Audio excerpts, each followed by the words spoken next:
9 अगस्त को जिले भर में मनाया गया विश्व आदिवासी दिवस। सांस्कृतिक और सामाजिक कार्यक्रमों का हुआ आयोजन। कोरोना के बढ़ते प्रभाव के बीच लगातार चौथे रविवार को दिखा संडे लॉकडाउन का असर। बारिश भी हुई और लॉकडाउन के बीच पहली बार रिमझिम फुहारों के साथ हुई बारिश। हनुमान चौक में दिखाई दिया जल भराव का नजारा।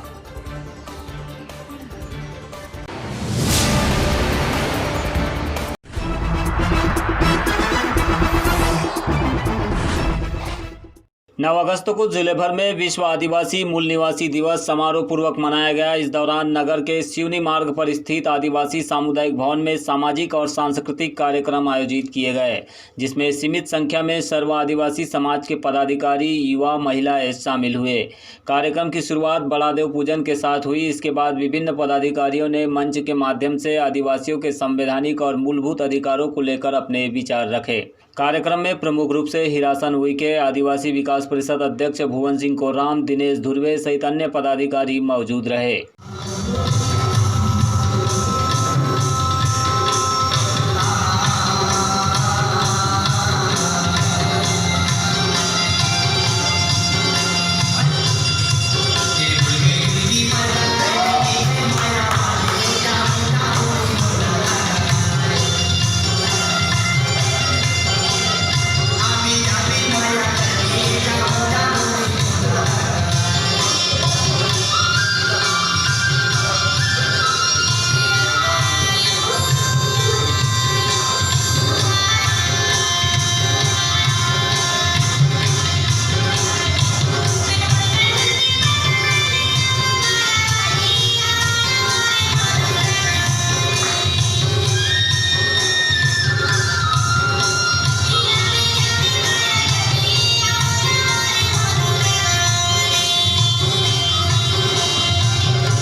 आदिवासी मूल निवासी दिवस के अवसर पर हमने प्रमुख पदाधिकारियों से चर्चा की। आइए देखते हैं उन्होंने इस खास दिवस के अवसर पर क्या कुछ कहा है।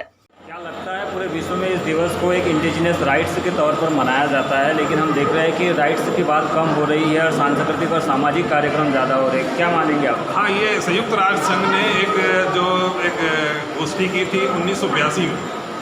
उसमें एक विचार किया था कि हमारे जो इंडिजिनियस पीपल हैं जो सारे वर्ल्ड में, उनके उत्थान के लिए, उनके संवर्धन के लिए, उनके हक अधिकारों के संरक्षण के लिए विभिन्न देशों से गुहार लगाई थी। और संयुक्त राष्ट्र संघ ने एक तय किया था कि 1994 में कि इसे एक विश्व आदिवासी दिवस के नाम से, यानी इंग्लिश में International Day of World Indigenous Peoples के नाम से इन्हें एक कार्यक्रम की घोषणा की थी, जिसमें आदिवासियों के अधिकारों के संवर्धन और संरक्षण की बात कही थी। लेकिन आज तक हमारे भारत देश में 70 वर्ष हो गए हैं। जो भी सरकारें आई हैं, उन्होंने जो आदिवासियों के अधिकारों को संरक्षण और संवर्धन की जो बातें हैं, वो तो बहुत कोसों दूर रह गई हैं। केवल उन्होंने वोटों की राजनीति की है और अपनी सरकारों को इनके अधिकारों से मनाई है। लेकिन आज भी 5वीं अनुसूची, 6वीं अनुसूची और पेशा कानून और जितने भी सारे संवैधानिक अधिकार जो आदिवासियों को दिए गए हैं इस देश के, उनसे कहीं ना कहीं हम ये सारे आदिवासी वंचित हैं। के पास से जो हमको अधिकार मिला है वो कार्य में परिणत नहीं हो पा रहा है, तो कार्यपालिका कहीं ना कहीं सरकार का दोष है। तो हम महसूस कर रहे हैं नियम जब लागू हो गया है, लेकिन उसको चाहे सरकार शासन हो चाहे प्रशासन, वो कार्य रूप में परिणत नहीं हो रहा है। जैसे जैसे जानकारी जनता उठ रही है, समाज उठ रहा है, जान रहा है अधिकार के बारे में, तो एहसास हो रहा है। तो पहले तो ग्रामीण लोगों का, आदिवासियों का ये सोच रहता है आवेदन, निवेदन, उसके बाद अधिकार की मांग को स्वतः जान जाएंगे, तो अधिकार को लेकर बस देशवासियों को मैं ढेर से बधाई देना चाहता हूँ।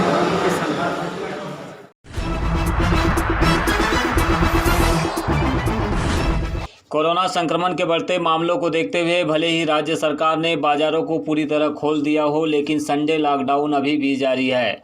आज देश के तमाम शहरों के साथ बालाघाट में भी टोटल लॉकडाउन का असर दिखाई दिया। इस दौरान केवल मेडिकल स्टोर, अस्पताल जैसी इमरजेंसी सेवाएं खुली रही। पूरे बाजार में सन्नाटा पसरा रहा।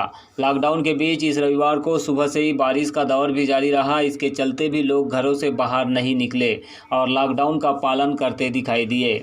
कुछ लोग जरूरी कामों से बाहर भी निकले, लेकिन बारिश के कारण चौक चौराहों पर पुलिस की मौजूदगी नहीं होने से किसी को भी लॉकडाउन नियमों का डर नहीं दिखाई दिया। खासकर हनुमान चौक में लोगों की आवाजाही भी देखी गई।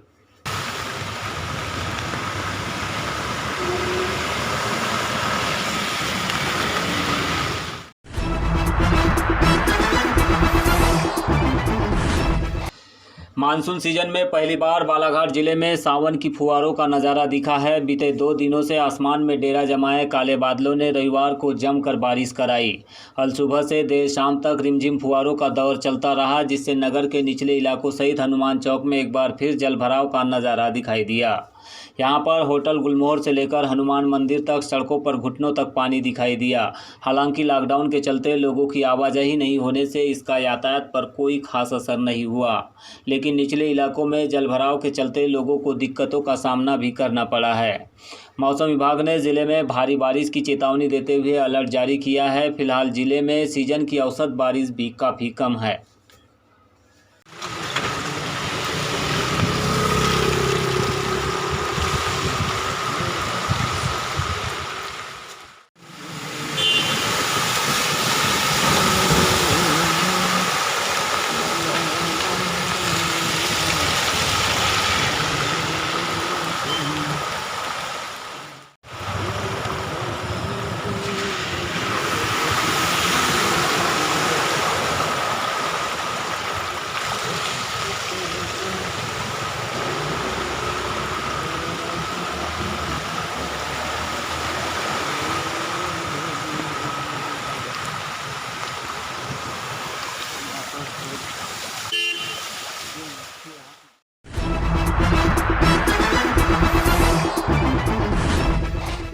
और आज जिले भर में महिलाओं ने हरछठ का व्रत धारण कर अपने बच्चों की दीर्घायु के लिए कामनाएं की। इस दौरान महिलाओं ने मध्याह्न काल में पलाश, कांस एवं कुश के नीचे शिव, पार्वती, कार्तिकेय और गणेश जी की मूर्ति स्थापित कर धूप, दीप, पुष्प आदि से भक्तिभाव से पूजन किया।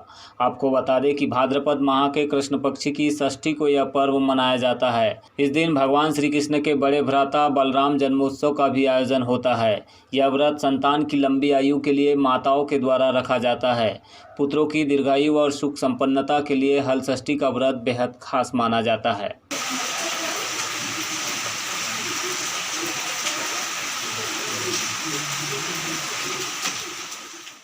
भादो मास की शुक्ल पक्ष की षष्ठी के दिन करते हैं। आज के दिन वैसे बलराम जी का जन्म हुआ था और हर माता जिनका पुत्र रहते हैं अपने बच्चों की लंबी दीर्घ आयु के लिए हरछठ माता की पूजा करती हैं। इसमें गौरी गणेश की पूजा, शंकर पार्वती सबकी पूजा करके उनका विधि विधान से पूजा पाठ किया जाता है। और इसमें भैंस का ही सामान जैसे घी है, दूध है, दही है और बिना नागर में हल जोते बोए का जो अक्षत चावल वगैरह रहता है उसी का उपयोग करते हैं। और उसी के चावल को दूध दही के साथ में हर जो लड़के वाली माता रहती पूजा करने के बाद देते हैं। लाई है, चना है, 12 प्रकार का जो 7 प्रकार की जो मिश्रा लाई रहती है, महुआ वगैरह सब इसमें चढ़ाते हैं और विधि विधान से माता रानी